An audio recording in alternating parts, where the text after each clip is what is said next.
Question है a kite is flying at a height of 60 meters above the ground level. तो इससे पहले हम एक रफ डायग्राम बना के समझते हैं। मान लेते हैं ग्राउंड लेवल है, इसके 60 मीटर ऊपर एक काइट फ्लाई कर रही है। तो यहाँ से 60 मीटर्स अबव एक काइट फ्लाई कर रही है।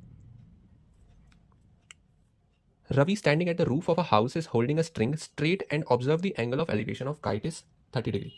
तो कोई एक घर है, हाउस की रूफ पर एकदम टॉप पर रवि खड़ा है और इस रूफ से वो काइट को देख रहा है। तो उसका जो एंगल ऑफ एलिवेशन है, यानी कि वो जहाँ पर खड़ा है उस लेवल से इस काइट तक को देखने का एंगल हमें दिया है 30 degree. Angle of elevation is 30 degree. From the bottom of the same building the angle of elevation of kite is 45 degrees. अब इसी बिल्डिंग के बॉटम से अगर कोई इंसान काइट को देखेगा तो ये वाला जो एंगल ऑफ एलिवेशन आ रहा है ये है 45 degrees. Find the length of the string and height of the roof from the ground and use under root 3 is equal to 1.73। अगर अंडर रूट 3 की वैल्यू हमें मिले तो उसे 1.73 यूज करना है। सो लेकिन हमें बताना क्या है, लेंथ ऑफ द स्ट्रिंग, यानी कि अगर ये यहाँ से पतंग उड़ा रहा है तो ये वाली लेंथ क्या होगी, L, and the height of the roof from the ground, यानी कि इस घर की हाइट क्या होगी सिंपली। अब अगर हमें एच निकालना है तो ये बची हुई जो हाइट है इस बिल्डिंग से लेकर इस काइट तक की, ये हो जाएगी 60 minus H.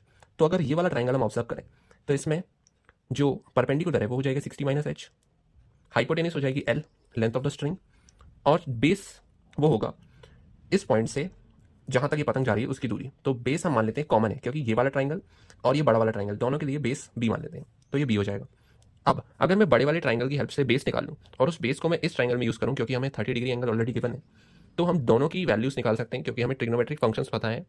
Tangent of 30 degree is 60 minus H upon base, perpendicular upon base, और cosine of 30 degree is base B upon hypotenuse which is length. तो इन दोनों की हेल्प से हम लेंथ और हाइट निकाल सकते हैं। तो पहले बेस निकालते हैं इस बड़े वाले ट्राइंगल का यूज़ करके। तो इस बड़े वाले ट्राइंगल में हमें एंगल ऑफ एलिवेशन दिया है 45 डिग्रीज, ये पूरी लेंथ हमें नोन है विच इज 60 मीटर्स, और बेस हमें पता नहीं है। तो इन दोनों साइड्स को रिलेट करने के लिए भी हमारे पास tan थीटा है। tan of 45 degrees is equals to 60 upon base. Now tan 45 is nothing but 1 which is 60 upon base, यानी कि बेस की लेंथ भी आ गई 60 मीटर्स। अब सिंपली बेस की लेंथ हम इन दोनों फॉर्मुलेज में रख सकते हैं और हमें हाइट और लेंथ मिल जाएगी। सो tan 30 is equals to 60 minus height upon base is 60. Now tan 30 is what? 1 upon 1 is equals to 60 minus height upon 60. So this will be 60 upon 3 is equals to 60 minus height. So height will be equal to 60 minus 60 upon 3. Which is 60 into 3 minus 1 upon 3. Yeah, इसमें 1.73 value 1.3 है, तो height आएगी 60 times 1.73 minus 1 upon 1.73. Which is 60 into 73 upon 173. Cos 30 is base upon length. Cos 30 is 1 upon 2. Base is 60 और length and so length will be equal to 120 upon 103. अब 103 value हो गई। Question 1.73 यानी length आएगी 12,000 upon 173. Now therefore, by calculating, length is approximately equal to 69.63 meters and height of the building is approximately 25.3 meters.